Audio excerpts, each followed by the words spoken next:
Hi everyone. Have you ever come across news articles that just seem to get it all wrong? You're not alone. We're diving deep into some of the most confusing and misleading headlines out there, articles that are leaving millions of people confused and misinformed. Some get it right, but let's be honest, most don't. In this video, I'll break down why you should always be cautious and highly skeptical of what you read in the media. Many of these outlets are often swayed by powerful interests, corporations and advertisers who fund their operations. If they're getting millions in ad dollars from big food companies or pharmaceutical giants, you better believe they'll push the narrative that benefits their bottom line. The truth? It's often buried under layers of sponsored content and agendas. Now, after we take a closer look at the news, I'll be answering your burning questions, so stay tuned. 1. Is the carnivore diet bad for cholesterol? The carnivore diet, which is primarily made up of animal-based products and excludes most plant foods, has gained attention in recent years. However, concerns have been raised about its impact on cardiovascular health, particularly cholesterol levels. Animal-based foods like red meat, butter, and cheese are high in saturated fats.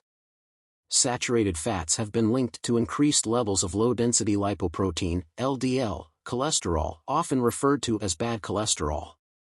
High LDL levels can lead to the buildup of plaque in the arteries, narrowing blood vessels and restricting blood flow, which raises the risk of heart attacks and strokes. While research on the long-term effects of the carnivore diet is limited, some studies have suggested it offers benefits. For instance, a 2021 study surveyed 2,029 individuals who followed a carnivore diet for an average of 14 months. The majority of participants consumed red meat like beef, lamb, and venison, along with eggs and non-dairy products. Only a small percentage ate plant-based foods, and many did not take vitamin supplements.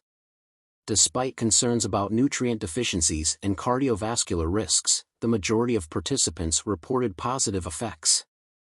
About 95% of those following the carnivore diet reported health improvements and high satisfaction. Although LDL cholesterol levels were higher, participants also had optimal levels of high-density lipoprotein, HDL, or good cholesterol. Furthermore, many saw reductions in body mass index, BMI, and individuals with diabetes experienced improvements in blood sugar control and medication use. Participants did report gastrointestinal issues, such as diarrhea and constipation, as some of the diet's main adverse effects. However, the study has limitations, including reliance on self-reported health data and the exclusion of typical Western diet factors like alcohol and fast food consumption. Many participants also reported improvements in allergies, skin conditions, and digestion, which may be linked to the removal of certain inflammatory or allergenic foods. Further research is needed to fully understand the long-term impact of the carnivore diet. Some studies have raised concerns about its potential negative effects, particularly regarding heart health. For example, large-scale studies by the American College of Cardiology, ACC, have found a link between red meat consumption and an increased risk of cardiovascular disease, CVD, and diabetes, particularly in Western populations. The ACC emphasizes a balanced diet, rich in fruits, vegetables, whole grains, and fish, as a healthier approach for maintaining heart health. While the carnivore diet has shown some potential benefits, such as improvements in HDL cholesterol, body weight, and overall health for some individuals, the current evidence suggests that it may increase the risk of heart disease. Health professionals still recommend a varied diet that includes fruits, vegetables, whole grains, dairy, and a mix of proteins to maintain overall health and well-being. Ultimately, before starting any new diet, including the carnivore diet, it's important to consult with a healthcare provider and have regular checkups to monitor cholesterol levels and overall health. The Centers for Disease Control and Prevention, CDC, advises limiting foods high in saturated fats to help manage cholesterol levels and reduce the risk of heart disease. Evidence: cholesterol is a building block for life. It's a crucial component of cell membranes, ensuring their proper function and the survival of cells. Cholesterol aids in tissue repair. It helps repair and protect damaged arterial walls, contrary to the belief that it causes damage. Cholesterol is a precursor for vital hormones. It's used to synthesize essential hormones like testosterone, estrogen, progesterone, cortisol, and aldosterone, which are critical for various bodily functions. Cholesterol is necessary for vitamin D production. The body uses cholesterol to produce vitamin D when exposed to sunlight. Cholesterol is essential for fat absorption. It's a key component of bile, which helps break down and absorb fats from food. The body conserves cholesterol. The body actively reabsorbs bile acids, containing cholesterol, from the intestines, demonstrating its importance. 2 new U.S. food guidelines: eat less meat, more beans. The article says, eat less meat, more beans. Main dietary recommendations: eat more beans, peas, lentils, fruits, vegetables, nuts, whole grains, fish, and vegetable oils high in unsaturated fats. Evidence: while plant-based foods like beans, peas, lentils, fruits, vegetables, nuts, whole grains, fish, and vegetable oils offer health benefits, they can contribute to inflammation and digestive issues due to phytochemicals, lectins, high fiber, and excessive omega-6 fatty acids.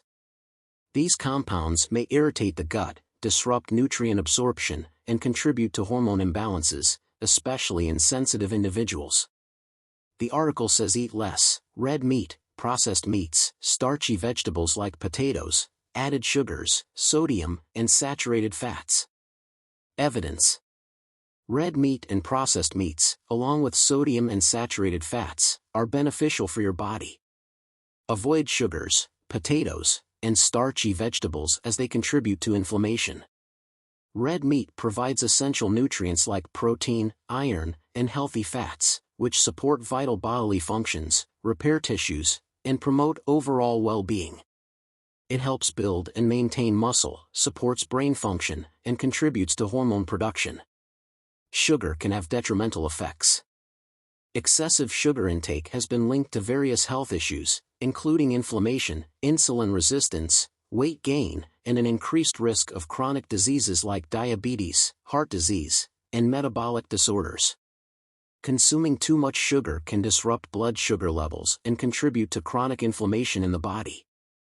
The article says, the 2025 dietary guidelines aim to encourage healthier eating habits, focusing on reducing red and processed meats, starchy vegetables, and added sugars while promoting plant-based, nutrient-dense foods.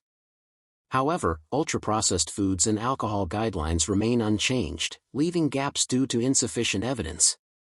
What you can do: real food like red meat and saturated fats, which support optimal health.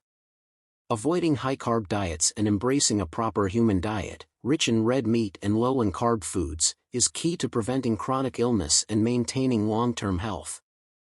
3. Eating red meat may increase your risk of type 2 diabetes. Not a lot of people know that.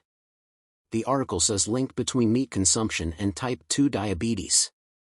A large study, nearly 2 million participants, examined the link between meat consumption and type 2 diabetes across 20 countries.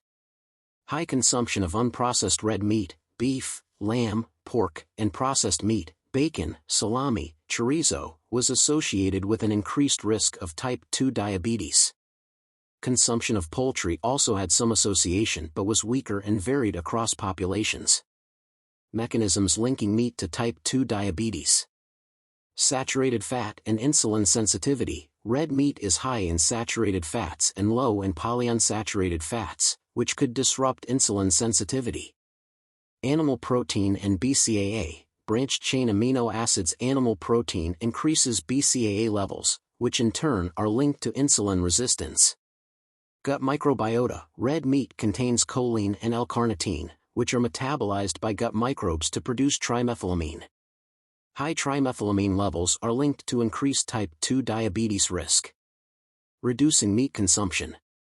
Global meat consumption has increased, but some wealthy countries, like the UK, have stable or declining red meat consumption.